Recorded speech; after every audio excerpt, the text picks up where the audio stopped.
Good afternoon. Welcome back to Meets Rod Shop. I'm Jason. Today we're going to be working on my 1993 Fox Body Coupe.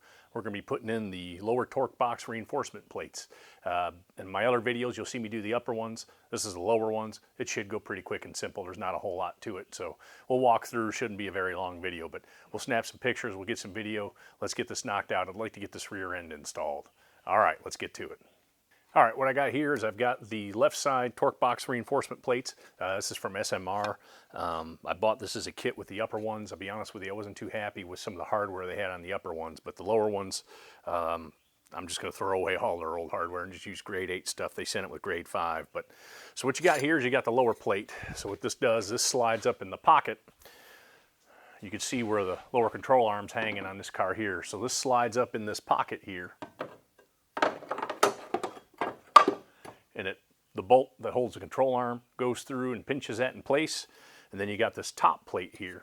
And what that does is that sits inside underneath the rear seat and it sandwiches, hopefully not corned beef hash, because I hate corned beef hash. Hopefully it's like a turkey and maybe some ham and Swiss sandwich. I like that. That's good stuff.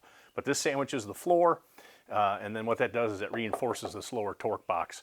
Obviously the frame rail holds the inner torque box, which it's pretty stout, but these outers have been known to flex and crack before. That's why you use these torque box reinforcements on drag cars or cars that run a lot of horsepower. This has got a roughly 500 horsepower, 410 cubic inch small block Ford in it. I do road course the car, so that's why all this is getting done. I've got the full rear end out, so you might as well get it done while you got it out, right? Well, let's get to it. All right, we got the car up on the lift here. On this car, obviously, I have the rear end out of it. I've got the control arms out of it. I am using the Maximum Motorsports road race control arms because I am doing a rear coilover kit on this along with a panhard bar and an adjustable sway bar. So I've pulled the control arms. If you're doing this in your driveway, which you can do in the driveway easily, set the car up on jack stands and you want to support this lower control arm with a jack and put a little pressure on it, remove that bolt, and then slowly lower the control arm so the spring doesn't pop out at a high rate of speed. You definitely don't want it coming out at a high rate of speed and catching you in the money maker there. Obviously, I don't have a very good money maker. It'd probably be an improvement on me, but hopefully not on you. But anyway, so you get the control arm out of the way. Before you stick that torque box reinforcement plate in there, there's a body plug that's up inside here, and I'll put a picture down here, probably in this area. There's a body plug you got to knock out because the plate is going to interfere with that. So you knock the body plug out, then stick that box up in there, and then you put your lower control arm bolt back in there, hold it in place, and you draw holes. You mark the holes where the bolts go so we can drill it later. But let me go ahead. We're going to knock out that body plug as soon as I find something to knock it out with. All right, so I got my crew chief adjuster tool here. Stick a screwdriver or something up in there. Just give her a good wrap. And what'll happen is you'll just puncture a hole in it and it won't knock it out. So we'll put it a little bit further in. There we go. We got it out. So I got the body plug out now. Now I can place the plate in there, slide the bolt through for the lower control arm. All right, so we've already run into a problem. I don't know if it's the SMR box or if this car was manufactured incorrectly at the factory, but the hole is off, if you can imagine that, for the control arm. So we're going to have to modify this so that the bolt will go through properly. So stand by. All right, as you can see here, I had to elongate this hole a little bit with my whirly-woo, but just elongate it a little bit so the bolt will slide through there better. So hopefully you don't have to do that with yours. Like I said, I'm not a big fan of these SMR battle boxes, but I already bought them. What am I supposed to do? So you slide the box up in there.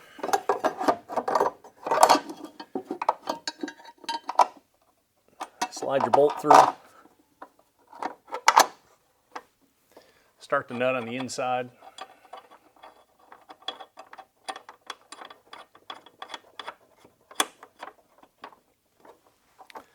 Then you're going to take a marker, you're going to go up in there, and where the pre-drilled holes are in the plate, you're going to hold it up, press it hard against the body, mark your holes in the floor, and then make a pilot hole. All right, so make sure the plate's straight, and mark the inside for your holes.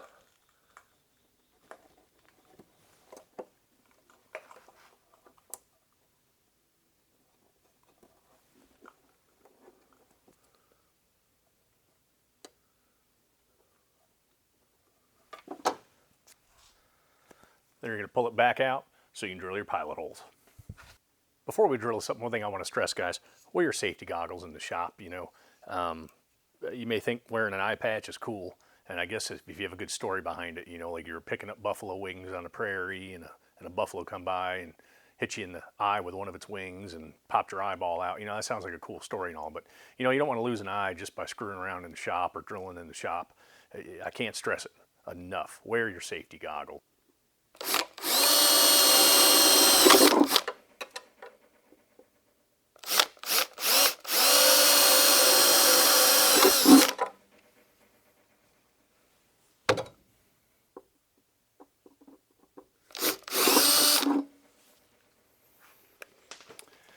All right, she's drilled. So now what we're going to do, we're going to lower the car down. Before I do, though, I am going to put that plate back in. We'll go inside, and we're going to make sure our holes are lined up and proper. All right, we got the plate ready to go in on top here. I'm going to bring you in the car real quick and just show you some stuff. One thing you got to remember, I'm bolting these torque boxes in and welding them. So on the inside here, you've got sound deadening material. If you're just bolting them in the car, you don't have to remove that. Since I'm welding them, obviously you need a clean surface. So you might want to remove that stuff. So I just scraped it off real quick. I'll bring you in here. I'll show you what the holes look like drilled real quick. I'll show you where the plate sits at.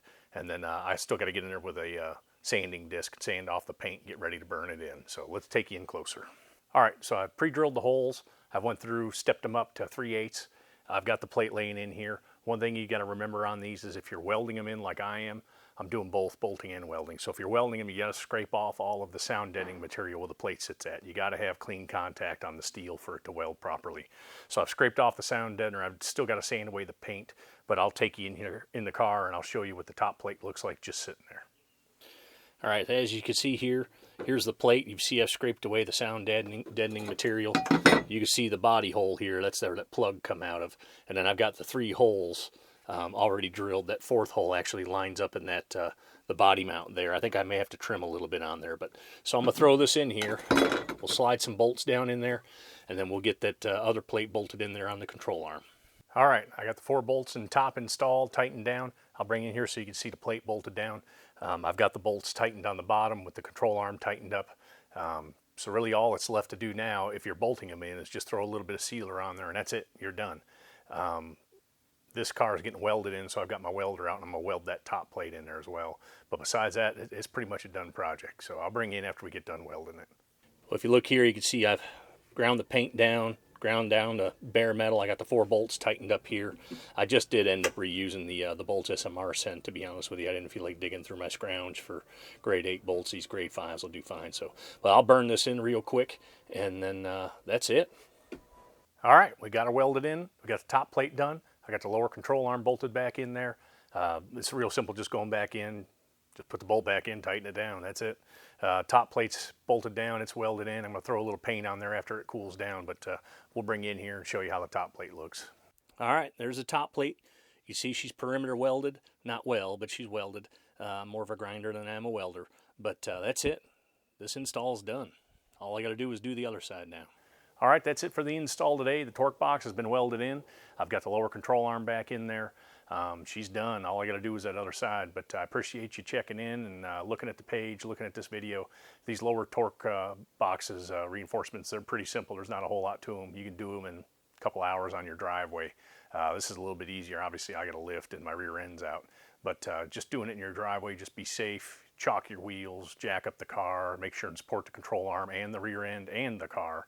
So when you're taking those control arms loose, you don't end up shifting the rear end or the car moving on you or anything like that. But keep checking in on this car. There's a lot more going on. I still got to put the whole rear end in panhard bar. I got to put the adjustable rear sway bar in there, the coilover setup, of course, engine trans, wiring, all that's still got to come and be done on the car. But keep checking in frequently. I'll probably try to get videos out every 2 weeks, depending on how my work schedule is. I do work for a living. Well, let's just say I go to work for a living. But anyway, again, thank you. I appreciate it. Remember, keep your head up and your stick on the ice.